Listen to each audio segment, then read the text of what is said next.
Have you ever heard of a saint who traveled with an entourage of 11,000 people? It sounds like something out of a fantasy novel, but it is the core of one of early Christianity's most incredible legends, the story of Saint Ursula and the 11,000 virgins.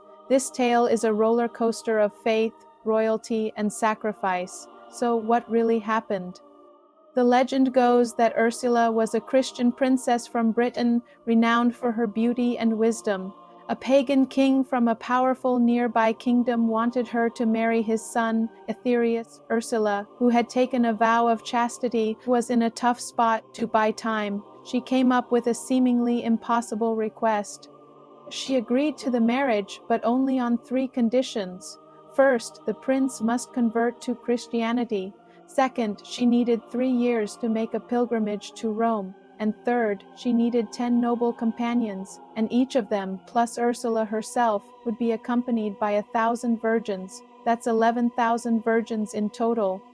Amazingly, the king agreed.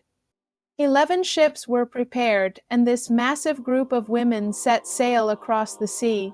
They traveled up the Rhine River, making their way to Rome. Along the way, their piety and devotion inspired many. When they finally reached Rome, they were welcomed by the Pope himself, who was so moved by their faith that he decided to join them on their journey back. But their return trip took a tragic turn. As they approached the city of Cologne, they found it besieged by the Huns. The leader of the Huns was captivated by Ursula's beauty and demanded she become his wife. When she refused, he flew into a rage and ordered his army to attack the entire group in a brutal massacre, Ursula and all. 11,000 of her companions were martyred for their faith. Ursula herself was said to be the last to fall, killed by an arrow. So, how much of this incredible story is true? Historians have debated this for centuries. The first written account appears hundreds of years after the supposed events, and the number 11,000 might be a misinterpretation.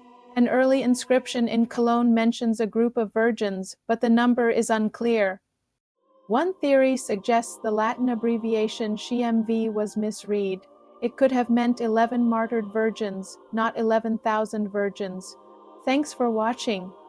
If you found this story as fascinating as I do, hit that like button and subscribe for more dives into historical mysteries.